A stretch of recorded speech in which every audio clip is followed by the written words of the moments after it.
Hey guys, George Elias here of George Elias Presents, and today I'm going to be talking about my very first film under George Elias Presents, End.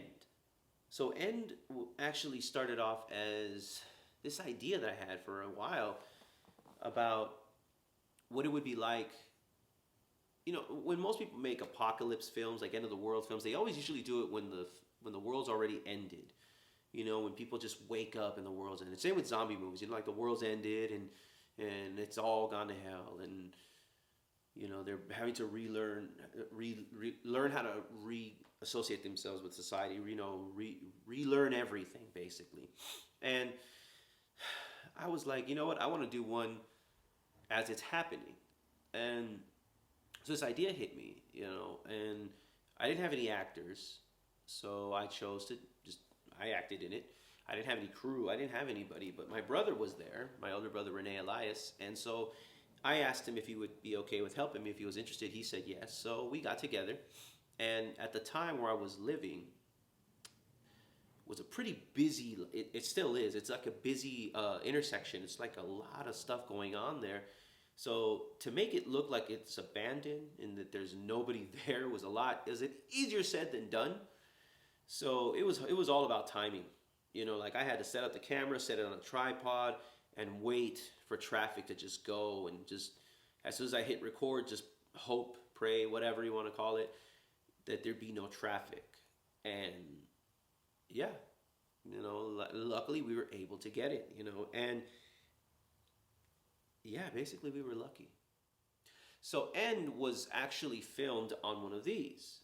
It is a Canon T3 with the kit lens. That's actually what I filmed with, is a kit lens, you know, the cheap little kit lens that everybody seems to make fun of, but it's actually not bad, believe it or not, for what you're getting anyways. And it's a T3, so it's automatic on just about everything, and I don't even know if the thing works still or not, but I bought it off of a friend of mine, and you know, I didn't even fully understand how to use the damn thing. I just knew I wanted a camera, because prior to that, all I was using was, you know, iPads, cell phones, GoPros, whatever I could get my hands on, you know. Hey, equipment means nothing if you lack imagination. And so I filmed it on this thing, and I edited it on a cell phone, and I didn't exactly have, I didn't even have a budget. I did it with no budget. And I remember we went to all these different places and just filmed wherever we could, my brother and I, in the surrounding area. And as I said, it's a lot easier said than done. You know, on paper it sounds easy. Oh, just film a bunch of empty streets and me walking around and with the narration, there you go. But man, we had to worry about school zones. We had to worry about traffic. We had to worry about, you know, homeless people walking up to us. We had to worry about, you know, there's always that nosy, you filmmakers out there, you know, there's always those nosy people who are like, hey, what are you doing? What are you doing? You know? So it was a lot easier said than done. And yeah, I'm going to leave a link to that film, the original one, End, in the description below. And if you're watching this on the Facebook page, then you can actually find End in the category of videos. Just go to the Facebook page, it's where it says videos, scroll all the way down, and you should see it. It should be either the first one or the second one there. And yeah, you will find End. And little nugget, little tidbit, I actually made a sequel, because there was supposed to be, I think it was 4 or 5 parts, if I remember correctly. It's my own film, and I don't even remember. It's been so long. But I believe it was 4 or 5 parts, and it would explain everything. What it was that was, you know, the meteor that was going to hit Earth. What would, you know, how could there be a sequel that's going to hit Earth? You know, but the story I had in mind, and I actually filmed a sequel, but I wasn't too happy with the results, and it has nothing to do with the actor. You know, the actor did really well. It just, I myself felt that I didn't progress the story yet. I felt I wasn't there as a storyteller yet. So I chose to scrap it, but I actually still have it.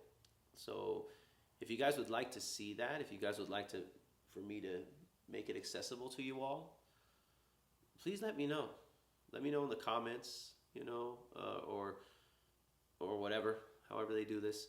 Let me know, and if you guys want to see that, I'll make it available to you all, and you'll get to see End 2.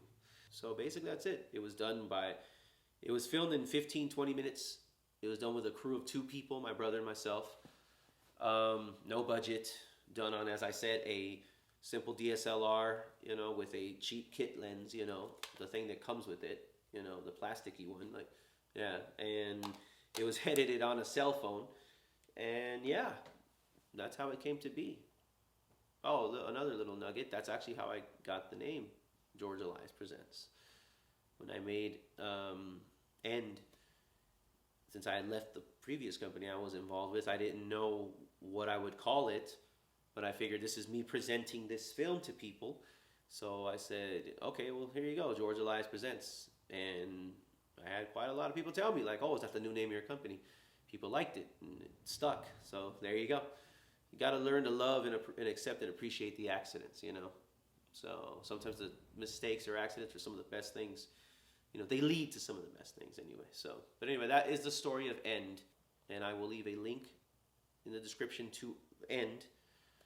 And again, if you're watching this on Facebook, you can find End on the Facebook page. So, all right, well, you guys take care, and I'll see you guys later. Thank you.